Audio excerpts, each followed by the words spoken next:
All right, here we are for our learning target, which says I can use key features to graph a polynomial.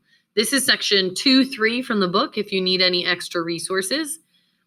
And we're going to see some similarities to when we graph quadratics.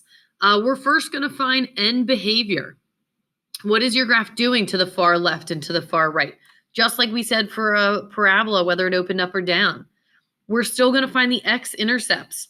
We're going to be careful with multiplicity. We'll talk about that in a moment. We're going to find the y-intercepts, still plugging in 0 for our x. We're going to use symmetry. This idea of symmetry. If our graph is a fully even graph, all the powers are even, your graph is going to be symmetric about the y-axis. So a great example of that would be a basic parabola, an x squared. That is symmetric about the y-axis. If you have a graph that is fully odd, all the powers are odd, you would be symmetric across the origin. So here's an example of an x cubed is odd, right? And if I took this half and flipped it down and flipped it across, I would see that it is symmetric. We're going to look at finding the maximum number of turning points to check, and then you can always find additional points if you need them. All right? So first thing is that end behavior. Now, this is a review. You have looked at this before, but if you need that overview, end behavior is the behavior of a graph from the far left to the far right. If you have an odd degree, you're going to have the opposite behavior at each end. An even degree has the same behavior at each end. And what we use for this is the leading coefficient test. Okay, leading coefficient test is what determines our end behavior. And this, we're looking at the degree and the leading coefficient. You can see here the rules for odd positive, odd negative, even positive, and even negative. What I want you to picture, again, like the last slide, are two things that you know. In the last chapter, we looked at an x cubed graph. I said you needed to know that shape. Well, if you know that shape, you know an odd and a positive goes up to the right and down to the left. If you put a negative out there, it would be odd negative, and it would flip, and then it would rise to the left, and it would fall to the right. When we talk about evens, picture parabolas. We've done those really in two different ways now. A parabola is even. It is symmetric across that y-axis. If it's positive, even and positive, it rises and rises. Even and negative, it would fall and fall. So if I wanted to look at the end behavior of an example here, all I need to do is look at the highest power and look at the leading coefficient. That is an odd highest power. That is a positive. I know there's nothing there, but it's a 1. That is a positive leading coefficient. It should act like an x cubed, so I would say that it falls left and rises right. Okay? So that is end behavior. Next up, we have our zeros. So zeros is another word for x-intercepts, roots or solutions. They all mean the same thing. They're all great words to use. Here, I guess we're really doing our x-intercepts, right? It's where the function value is 0. So here's an example where we want to find the zeros or find the x-intercepts for this function. All right, I have a couple of different choices here, but you know, the first thing my brain thinks of is that's a polynomial, and I can do my possible rational roots. I can do positive and negative factors of 1 and 3 over 1. So I can test positive and negative 1 and 3. I'm going to test 1. I get, sorry, that 3 up there is negative. Hey, nice. 1 worked. So 1 is one of my answers. I have x squared plus 4x plus 3 left over. Hey, that factors.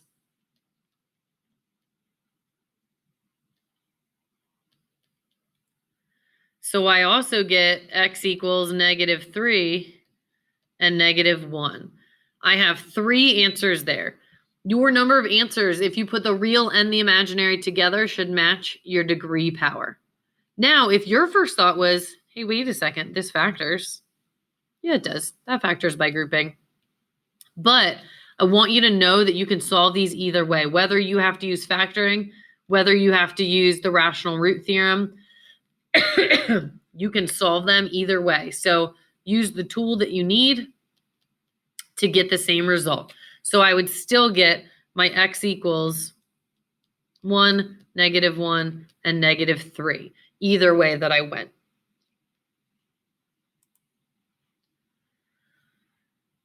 All right, then thinking about our multiplicity. So as I get those zeros, here's what you have to be careful of. Even multiplicity means you get the zero an even number of times. If you get a repeated x-intercept, if it's an even repetition, your graph is going to touch the x-axis and turn around. If you have an odd repetition, then your graph is going to actually cross the x-axis. So look at this. I generated the graph of this function. So look at the pre-factored version. Pre-factored version says, well, cool, I can already get the x-intercepts, right? X equals -2 and x equals 1. That 1 has a multiplicity of 4 because it's to the 4th power. So when my graph goes through -2, it simply crosses through. That's because -2 only happened one time. It has odd multiplicity, so it just happily crosses through. But at 1, it has a multiplicity of 4. It has to touch the x-axis and turn around. It's kind of interesting, actually. The higher the multiplicity when it's even, the flatter it is when it does that. But it touches the 1 and turns around. So even multiplicity versus odd multiplicity. And then as we talk about turning points, there's a rule that says a polynomial with n degree has at most n minus 1 turning points, which are changes of direction. So this polynomial, x to the 5th minus all that stuff, you look at the degree is 5. 5 minus 1, maximum turning points are 4. What does that mean? That means the most number of times a graph can turn around is 4. So if I'm this graph, I turn around once, twice, 3 times, 4 times, and my graph is done.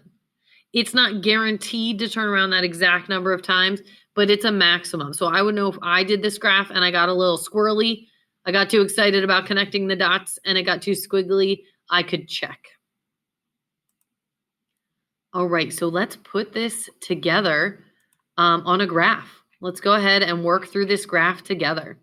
All right, so again, you have to list the key information is required. You need to show your work when you are doing your intercepts. So here we go. First thing I notice, that is not written in standard form, right? Standard form would be y equals -x to the 5th minus x cubed plus 6x. All right, step 1, as I graph this. Step 1 is the end behavior. This is odd and negative. I'm going to do the opposite of a cubic. So I am going to rise left and fall right.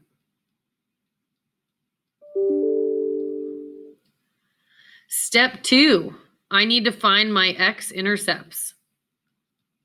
In case you're wondering, these are something I would give you this list to find on your homework, on a quiz or a test. I would tell you what to find. You just have to find it. So I should have room right here. So I'm setting the equation equal to 0. Whoa, that was exciting. I set it equal to 0 and I see what happens.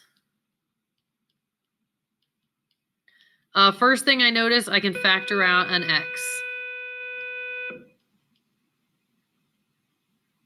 I'm actually going to factor out a -x.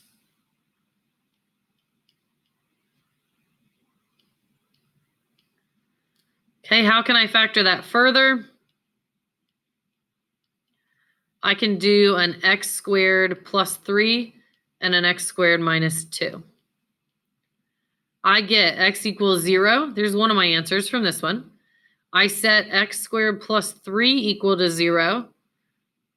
I get x equals plus or minus the square root of -3.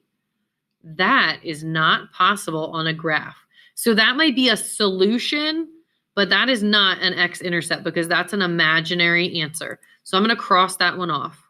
And then I have x squared minus 2 equals 0. So x is plus or minus root 2.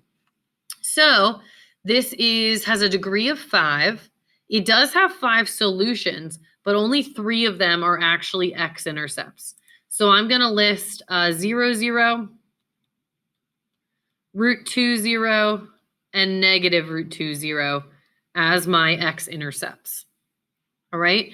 Then number 3 is my y-intercept.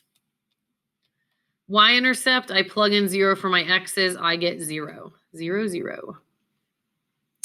Number 4 is our symmetry. Is this going to be symmetric? Should I expect this to be symmetric?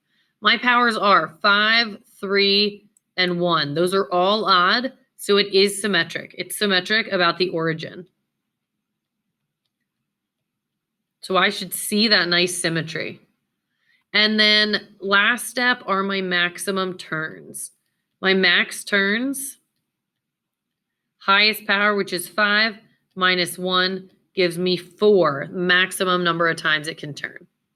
All right, so now what does this actually look like on the graph? I need to plot my points. I have 0, 0.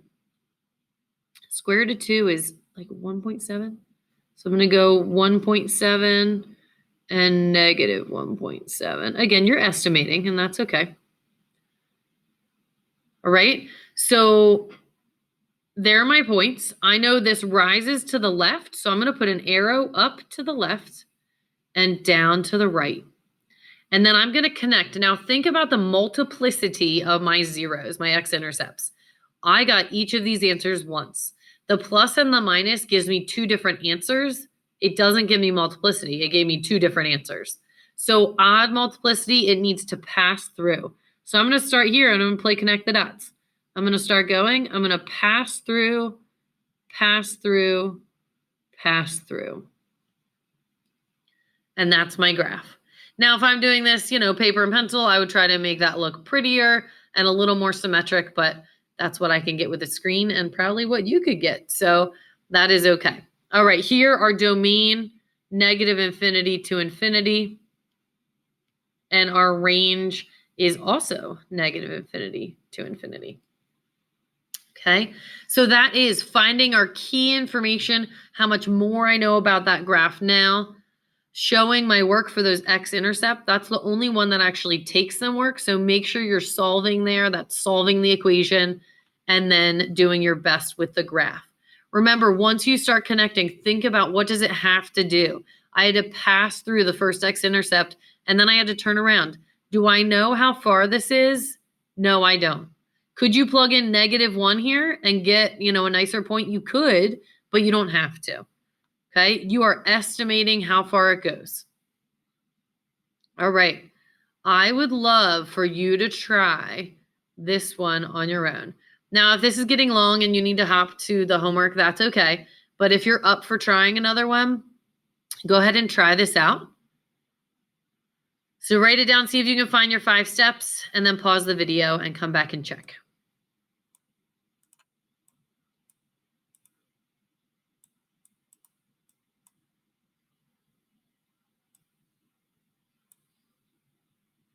All right, so here's what should have happened.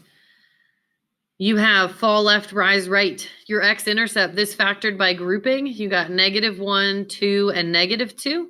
Your y-intercept was -4. There's no symmetry because you have mixed powers. Max turns, highest power, which is 3 minus 1 gives me 2. I put on my -2, my -1, and my 2. I plot my -4. And then each of these again have a multiplicity of 1. So I pass through, have to hit that y-intercept, and pass through. So hopefully that's what your graph looked like. You're going to do some practice now. Reach out if you need help. Graphs can be tricky, so let me know.